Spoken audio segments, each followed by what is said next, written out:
Welcome to the Masterclass series where we dive deep into one specific shot. Starting out with today, we're going to talk about the return of serve, and a lot of nuance is going to come with it, so be sure to stick around until the end. Let's get into it. So now one of the first and most important aspects of a good return of serve has got to be the way you position your grip. Keep in mind this isn't like tennis, and I'm going to say that a lot in this video, but you don't need to sit fully continental because the court is going to be a lot smaller. You're able to cover a lot of the court, or a lot of your side of the court, with just a forehand. Because of that, we're going to emphasize prioritizing your forehand rather than your backhand because you should have enough time to run around a lot of these balls. Now, because a lot of these pros are able to run around most of these returns to hit forehands, they're going to prioritize their forehand, and so they're going to shift more towards this Eastern, semi-Eastern grip to make their forehand a little bit stronger. Even if someone's hitting a more difficult serve to return, you can still run around it and cover at least 70% of the returns with your forehand. And so because you shift your grip to have a stronger forehand, in this case, it's going to affect a lot of your returns in a positive way. Now keep in mind, because you shift your grip to emphasize your forehand, you will have a weaker backhand, so do not slice your returns back. Instead, you're going to have to hit a two-handed return. Because in the chance that they do hit a return to your backhand, your paddle face is going to be way too open because you're emphasizing your forehand, and you're going to tend to pop a lot of these up and not control it as well. So to counteract this, what we're going to do is we're going to have a second hand on the paddle in order to close the paddle face, hit it a bit more linear, as well as get a little bit more control. But overall, a lot of your returns should be hit with your forehand. If you're hitting more backhands than forehands, you're doing something wrong. Now keep in mind, there are a few players such as Will Howells that do prioritize, or that do favor their backhand return, but keep in mind this is going to be too difficult for most people because it requires a lot more footwork to plant your feet in the correct spot every time. When you're hitting a forehand return, you don't need to be perfect with your footwork. You can be open, you can be closed, and either way you can still hit a quality return deep. Now, one last thing to note about the way I position my grip before every single return is how I always have two hands on the paddle. Because with this more extreme grip, I'm forced to hit a two-y on my backhand side.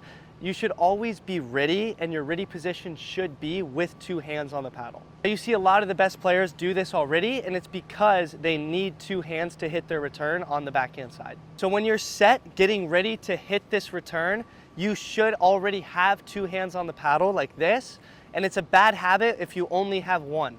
Now the next thing we're going to talk about is the split step. So for those of you who don't know what a split step is, it's when you do a mini jump while they're serving the ball or before any single shot in order for you to carry your momentum forward and push through the next shot. And so you see a lot of pros do this already, and it's to keep them engaged, but not only that, but to say, I'm ready for the next ball. Now let's talk about the timing of when you should split step.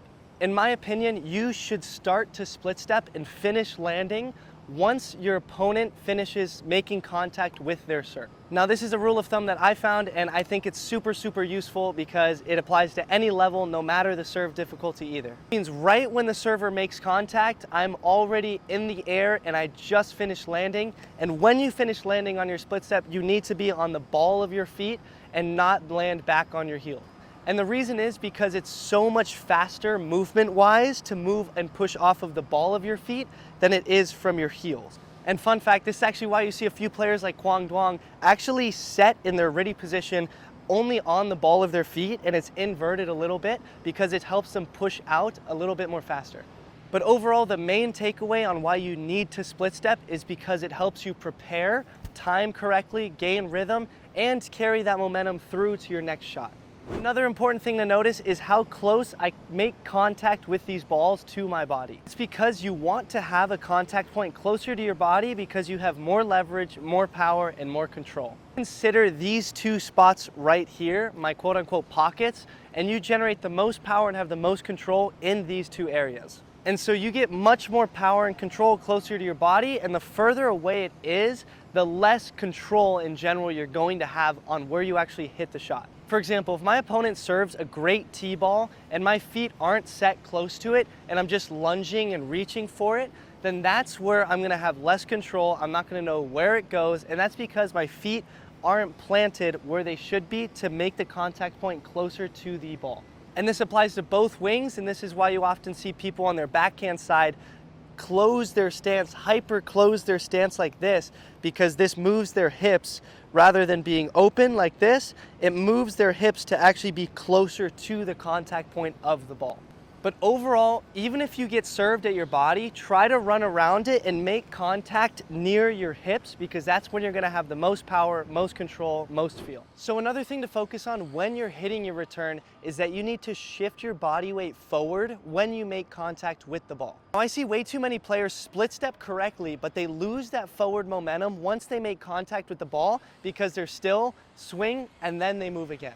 Instead, we want to use our lower body to get our power forward and push through with our core and our legs. And with our arms, we're just going to focus on guiding the ball through. And when we focus on guiding the ball, this is going to give us more dwell time on the paddle and therefore more accuracy hitting the ball deep. So instead of moving, stopping, swinging, and then moving again, think of it as one fluid motion where you're swinging and pushing through at the same time. You want to keep your motion fluid and at the same speed to avoid the stop and pauses that'll ruin your consistency. So another thing to focus on while hitting returns is you want to get rid of this big C motion. This big C motion is way more difficult to time correctly, and it causes a lot more unforced errors compared to the power that you actually get. Not a worthwhile trade-off, and the better way to go about the correct mechanics to hit a return is instead pretend you are rowing a cable at a gym and you're pulling your elbow back, you're flexing your back muscles,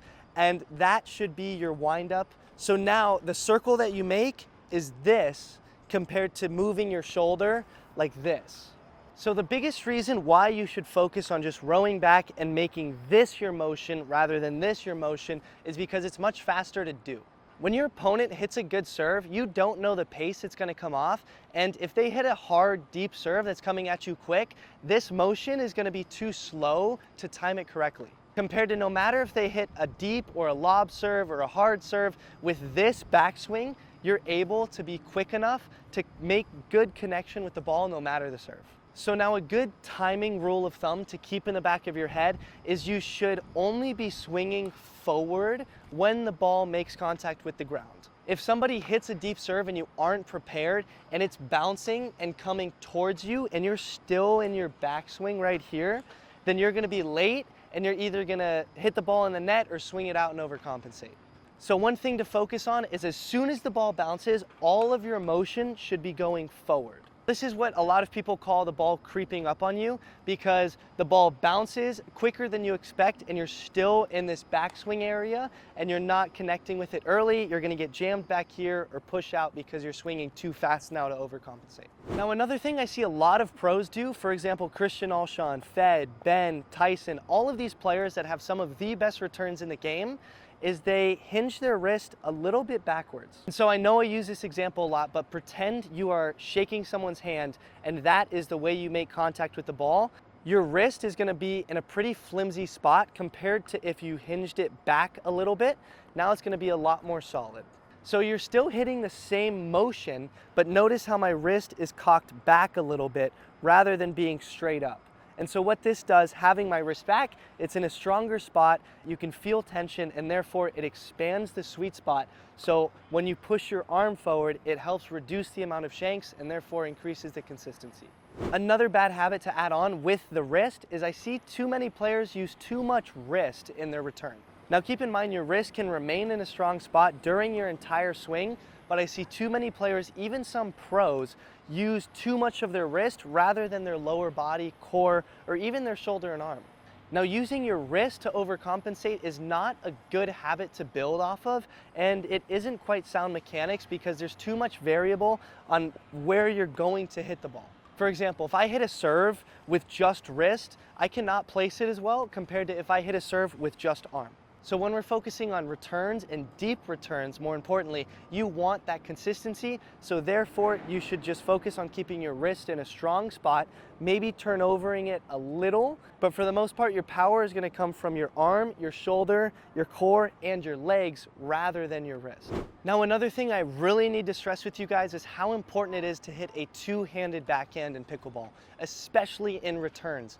There are too many times where I see talented players who have a really good forehand return, the 2 in 10 or 3 in 10 chance that the ball gets returned to their backhand side, they don't have a second hand on the paddle, so all they do is slice it back. And so slice returns are so last year compared to now. A lot of these slice returns are going to get taken advantage of by these players who have really good roll and topspin shots, whether they're drives or drops, and they can convert your slice into heavier, stronger topspin. So simply put, all you're doing when you're hitting a slice return is signing your death wish for them to come in and hit a crazy drive with higher margin, stronger spin, and overall just a better shot.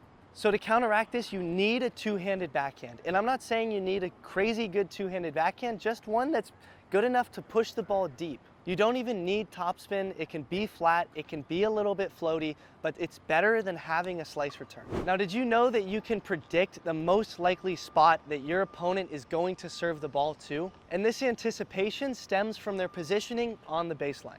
For example, let's walk through all 3 spots. The first spot is the most common spot, the spot that we see most amateurs do, as well as some pros as well, because it's not a disadvantage. And this is standing in the middle of your box. So this spot in the middle is the one that we see most common because it's going to be the most consistent. Overall, you have the most options. You can pull them off the court a little bit. You can serve deep, you can serve tee, but not too extreme. And overall, this just gives you the most options. And overall, it's the most neutral, it's not extreme, and it's what you see a lot of amateurs do. Now, if we move over to the tee positioning, this is where we're gonna see a straight line to the other tee. And so this is the strong suit for this spot in specific because you can hit rockets down the middle, right across the tee, and it's likely going to be your opponent's backhand because this is where a righty's backhand is going to be situated. Keep in mind, with these angles, you aren't able to pull your opponent off the court with extreme shape just because of where you're positioned right here. But if we move to the third option on the serve, we have this spot. And this spot is gonna give you a lot of these extreme angles to pull your opponent off the court. This is extremely, extremely useful when your opponents are unwinding and they need to move all the way to the other side of the court while hitting a return. But the only disadvantage is you cannot hit the tee consistently because in order to hit the tee, you have to hit it over the other side of the court, which is technically out for a serve. So you have to hit it over that part of the court, which is going to be extremely uncommon. I almost never see this shot be hit. So overall, if you have a deep, consistent serve, I'd emphasize just standing in the middle and alternating a few spots as long as they're deep. If you have a really, really accurate rocket down the middle, then you can try lining up at the tee. And if you are a more finesse, spin-oriented player, then you can line up over here and try to pull your opponent off the court with a crazy spin serve. I tend to favor this spot because I like to hit the ball deep to the corner, but I still have the option to hit that tee serve if I do want to pull it to their backhand. And obviously all of this is reversed, but it's the same concept on the ad side, but that's super easy to adjust. So that concludes the first episode of my masterclass series. Make sure that you comment down below what shot you want to see next on here. Thank you to ProXR for sponsoring this video. Thank you for Urban Pickleball for providing these amazing courts. And as always, I'll see you all next week.